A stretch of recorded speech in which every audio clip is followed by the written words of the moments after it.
sakit sa kamay. Isang laban lang yan. Hello, pahinga.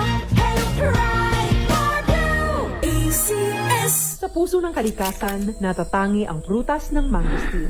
Ito ay nagtataglay ng antioxidant compounds na alpha, beta at gamma mangosteen. Ang MX3 capsule ay isang food supplement na gawa sa natural na mangosteen. Ito ay tested and proven to help avoid knee joint pain discomfort para iwas-iwas sa sakit with long-term supplementation 2 capsules daily. MX3 capsule. Tunay, natural at original. Mahalagang paalala, ang MX3 capsule ay hindi gamot at hindi dapat gamiting panggamot sa anumang uri ng sakit. Amoy forever. Amoy LQ. Amoy New Calab Berry Blooms. Amoy kalat, amoy good vibes. This portion is brought to you by ACS Manufacturing Corporation, ISO certified, maker of world-class quality Pride detergent. Bahagi na ng chat culture o online messaging convention ang paggamit ng emojis, kadalasan mas kilala sa tawag na smiley. Ito ay mga pictogram na nagpapakita ng iba't ibang emosyon. Ginagamit ito para bigyang mukha at bigyang diin ang pagtawa, pag-iyak, pagngiti o pagsimangot na hindi na ipapabatid ng text lamang. Minsan pa nga ang mga emoji ay stand-alone reaction na hindi mo na kailangan mag-type pa ng mensahe dahil sa pagsisend lamang ng emoji na ipababatid mo na ang emosyon na nais mong iparating. Kaya lamang dahil sa kakayanan nitong magparating ng mga extreme emotions sa chat, may kakayanan din itong pagtakpan ang totoong nararamdaman ng isang taong nagsisend nito. Ayon yan sa pag-aaral ng isang emotional behavior expert mula sa University of Tokyo. Sinuri nito ang texting habit ng mga edad 11 to 26 years old at napag-alaman na kadalasan gumagamit ang mga ito ng mga happy o smiley emoji para itago ang galit o pagkadismaya para maging mas positibo ang mensahe na ipinapadala o sinasabi ng mga ito. Mapapansin din ang mga ganitong practice kapag ang kausap daw nila ay mga taong nasa mataas na social status, nakatatanda, o yung mga nasa group chat. Mas tapat o hayag naman ang kanilang emosyon na naipababatid kapag one-on-one chat. Nakita rin sa pag-aaral na ang mga nagtatago ng emosyon sa pamamagitan ng emoji ay yung mga hirap ding magpahayag ng sarili nilang damdamin sa online chat o sa personal. Kaya naman sa susunod na may kausap ka na mahilig gumamit ng emoji o smiley, subukan pa rin nating mga musta kung kailangan ba nila ng taong makakausap at makukwentuhan kung kailangan. This portion is brought to you by ACS Manufacturing Corporation, ISO certified, maker of world-class quality Pride detergent.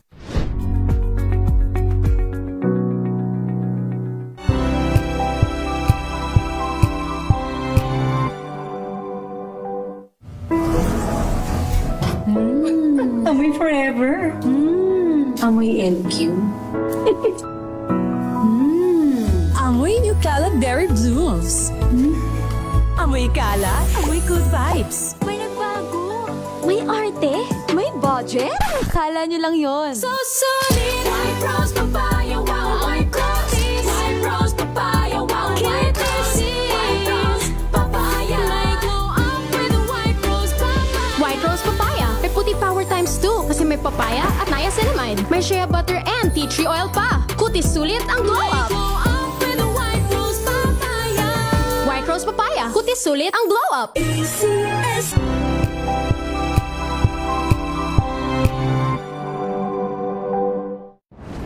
Kung good vibes ang hanap mo, dito ka na sa Sigurado! Mula sa mga istoryang nagbibigay ng inspirasyon hanggang sa mga kwentong may dalang solusyon.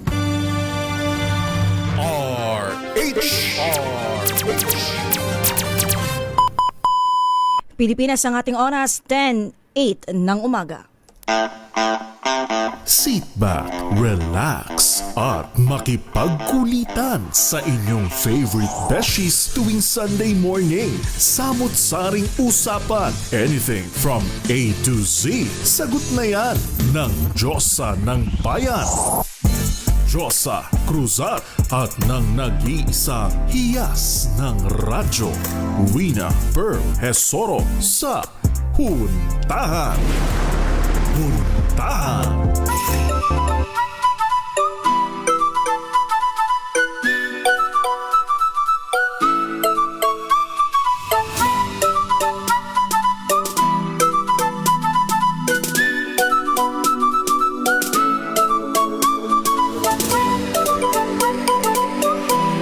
Magandang umaga Luzon, Visayas at Mindanao. Magandang umaga Pilipinas. Happy Sunday po sa inyong lahat. Today is March 15, 2026. Kalagitnaan na po ng buwan ng Marso. Samahan niyo po kami para sa edisyon ng inyong panibagong edisyon ng inyong favorite Sunday morning habit. Ito po ang Huntahan with your favorite beshies. Ako po si Josa Cruzat. At ito naman po si Vina Pearl Hesoro. Para sa DZRH, una sa Pilipinas. Una sa Pilipino. Ang buwan ng Marso, medyo parang malamig. Oo nga, malamig-lamig na. Oo, ang daming nagtataka. Bakit daw ang lamig sa Pilipinas nitong mga nakaraang araw? Alam mo nga, Beshi, kanina nag-report si RH41 Romy Gonzalez mula From sa Baguio. di ba? Bumaba sa 9 degrees Celsius ang Yun ba yung temperatura sa Baguio. tipong kapag umiimik sila, umuusok-usok na ba? At alam mo ba, Beshi, nagpadala din siya ng litrato kanina mula Kala ko sa na pagkain. Benguet. Hindi, ng picture. Tapos doon, Beshi, makikita mo yung mga gulay. Yellow na. Binalot na ng yellow. May mga parang na frost na siya, na freeze na siya, frozen. Yes. Para bagan ando na si Elsa ng Arundel. Na para bang pwede na siyang pang iced coffee. Oh, wow! Legit, oo nga. ba? RHTV, baka po pwede nating Alam ko na, baka yung mga halo-halo. Hindi. Yung crushed ice. Hindi. As in, buong yellow. Totoo ba? Totoo. Sige, babalikan natin yan. Baka kinukuha pa nila. Kinukuha nila. Pakibuklat. Hinahalo kayo. Oo. Pakibuklat sa inyong mga folder dyan. Nag-report daw si Romy. Tingnan nga yan. Ito na. Ia-up ko sa kanila. Baka matakam ako sa iced coffee na. Pero, alam mo kahapon parang sobrang lamig. Ang lamig na hampas ng hangin. Pero at the same time, mataas. Ay! Yan. I told ya. Uy, Beshi, para siyang cactus. Yan o, diba, Beshi? Tingnan mo. Anong uso? Ano yan? Yellow talaga? Yellow nga. Sobrang lamig nga, Tapos, Beshi. parang binalot yung mga grass ba yan? Halaman? Grass, gulay, gano'n. Okay. Ayan. Pwede na nga siyang pang yellow. Ayun, ang lamig-lamig. Tapos binabanggit nga kanina ni Romy Gonzalez para sa mga kababayan natin na pupuntang Baguio, aakyat ng Baguio na magsuot nga raw ng mga makakapal na na damit. Kasi meron nga daw silang nakikita hanggang ngayon doon na mga naka-sleeveless, Wow. ganun. Siguro turista yon. Yung parang ninanamnam nila yung lamig. Hanggang sa kanilang kaibuturan. Kasi nga pagbalik nila dito sa Metro Manila, Oo, mainit ayun, na. Mainit na naman. Alam mo naman ang mga turista, hindi sila yung parang, hindi mo masasabi na local sila. Gusto nila talagang naiiba sila. Turistang-turista. Yes. Thank you so much, TV Tech. Thank you po.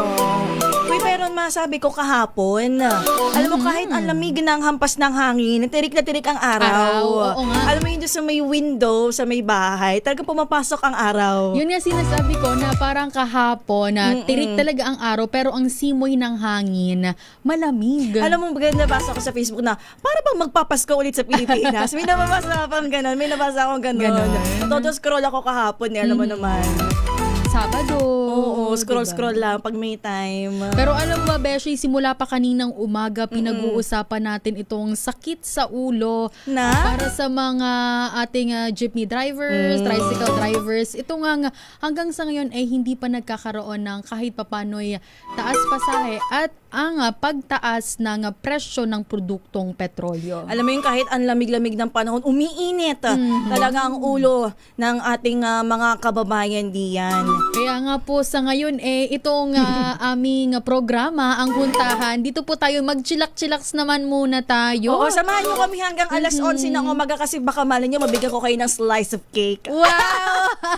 Baka diyan later. Pero medyo ang init dito sa booth. Oo, medyo mainit-init, diba? Speaking of kainitan, alam mo, isa ding ginugunita natin ngayong buwan. Di ba napag-usapan natin na nitong nakalipas na 2 linggo ay Women's Month. Yeah. Ngayon, tukunan naman natin ng pansin itong Fire Prevention Month naman. Alam mo, nagtanong-tanong kami. Tapos naghalukay-hubig kami sa website ng Bureau of Fire Protection. Yeah. Nagtanong sa kakilala ni Vina Pearl na wow, bumbero, di ba? para lamang mabigyan kayo ng kahit papaano, kaunting kaalaman for today's video. For today's video. Alam mo naman ito, kahit paulit-ulit nating binabanggit sa era, kailangan pa rin nating malaman. Alam ko meron tayong infomercial. Oo, about dito sa pag-iwas sa sunog. Ika nga ng BFP, pag-iwas sa sunog, hindi ka nag-iisa. Di ba parang ganun yung kanilang tema na. Kaya naman, para sa mga nakikinig at nanonood po dyan, pwede po kayong magpadala ng inyong mga mensahe sa aming text line na 0919-2826-485. Pwede po kayo dyan mag-text. Ano po ba ang mga meron kayo sa inyong bahay para kung sakali man na magkaroon ng sunog, meron po kayong ang tawag nito, pang-apula, di ba, Beshi? May mga fire extinguisher po ba kayo dyan? Pero ba kayong fire exit? Oo, di ba? Importante po yan. Nagpulong-pulong ba kayo sa loob ng inyong mga tahanan? Para magkaroon kayo ng evacuation plan. Yes, mga ganon-ganon, di ba? Parang lang din yan yung paghahanda natin sa earthquake. Di ba? Dapat planado ng buong pamilya. At syempre, pwede din po kayong mag-comment sa aming Facebook at YouTube Live. DZRH News Television. DZRH News yan. Pwede po kayo dyan magpadala ng inyong mga mensahe. Mag-comment at for sure po, babasahin namin yan bago mag-alas 11 ng umaga. Gusto ko yung meron kang tayo. Pero unahin ko na yung ating avid listener na si Miss Teresita Atienza na palagi ang nakasubaybay sa ating program. Hindi lang sa programa natin, kundi sa lahat ng programa ng DZRH. Good morning po, Ma'am Teresita. Pero bago natin puntahan ang ating topic, dakuan natin muna, Beshi, ang mga pinakamalalaking balita na ating tinutukan dito sa DZRH para naman hindi tayo mahuli sa mga update at kaganapan sa buong Pilipinas. Ito na nga ang binabanggit namin kanina, posibleng umabot sa higit 20 pesos ang taas presyo sa mga produktong petrolyo sa Martes po yan, March 17. Ayon sa oil industry sources, 20 pesos hanggang 22 pesos ang dagdag sa kada litro ng diesel, habang 14 pesos hanggang 16 pesos naman sa kada litro ng gasolina. Posible naman ang humigit kumulang 8 pesos na taas presyo sa kada litro naman ng kerosene. Ang pagtaya ng industry sources ay batay sa 5 araw na kalakalan sa world market na itinutulak pa rin ng giyera sa gitnang silangan. Samantala, bumagsak sa panibagong record low ang piso ng Pilipinas kontra US dollar sa gitna ng nangyayaring tensyon sa Middle East. Nagsara ang palitan sa 59 pesos and 74 centavos kada isang dolyar mula po sa 59 pesos and 39 centavos noong Huwebes. Ito ang 2 beses na sumadsad sa historic low ang halaga ng Philippine peso sa loob lamang ng 1 linggo. Ayon sa ekonomistang si Michael Ricafort, walang polisiya ang Bangko Sentral para mapigilan ang pagbaba ng halaga ng piso. Pero una na pong sinabi ni BSP Governor Eli Ramolona Jr. na hindi nito nakikita nga abot sa 60 pesos ang palitan sa mga susunod na pagkakataon. Magsisimula ng mamahagi ang Department of Social Welfare and Development ng 5,000 pisong ayuda sa unang batch ng tricycle drivers sa Metro Manila. Bahagi ito ng programa ng pamahalaan para sa nasa sektor ng transportasyon sa gitna pa rin nga po ng krisis sa mga produktong petrolyo. Ayon kay DSWD Secretary Rex Gatchalian, may 139,000 na drivers ng tukoy ang mga LGU na unang makatatanggap ng ayuda sa March 17. Paliwanag ng kalihim, matagal na kasing consolidated ang listahan ng mga lokal na pamahalaan, kaya inuna ang tricycle drivers na mabigyan ng pera sa ilalim ng Assistance to Individuals in Crisis Situation o AICS.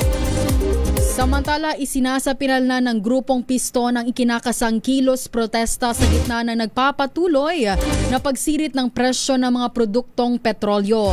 Sabi sa DZRH ni Piston National President Modi Floranda, iaanunsyo ng Transport Group ang kanilang strike bukas, araw po ng Lunes.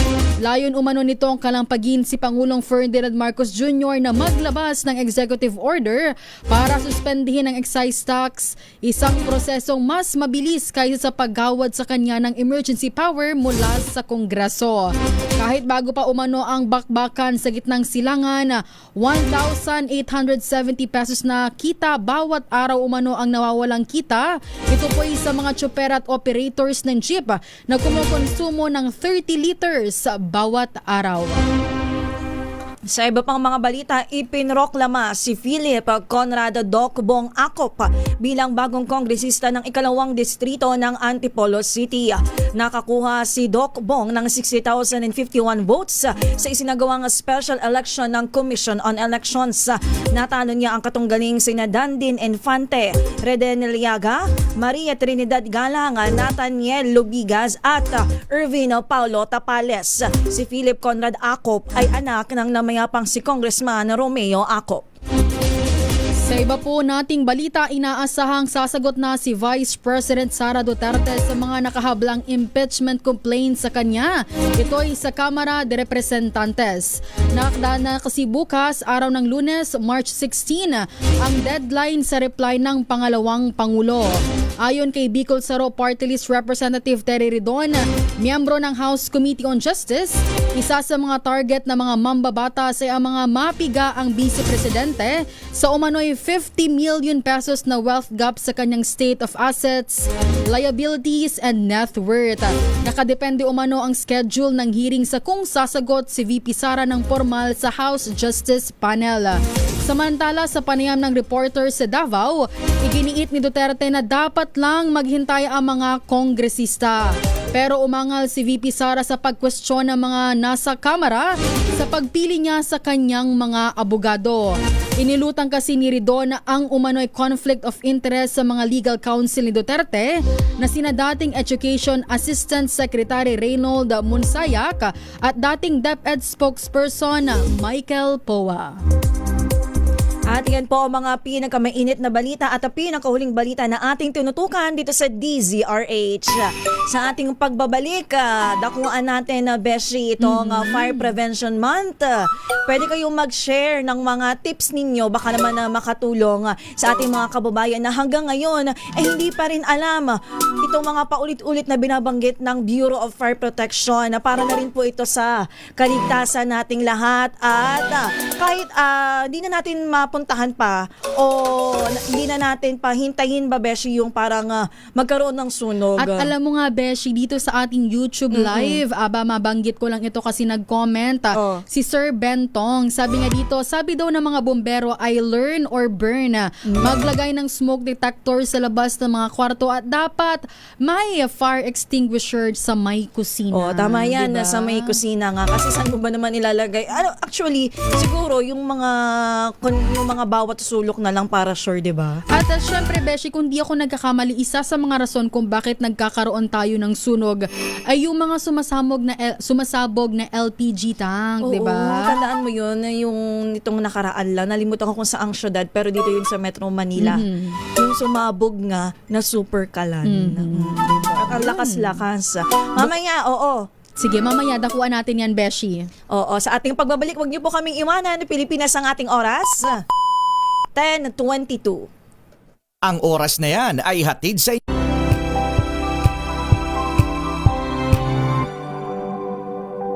Hello, Washi! Laundry day na naman!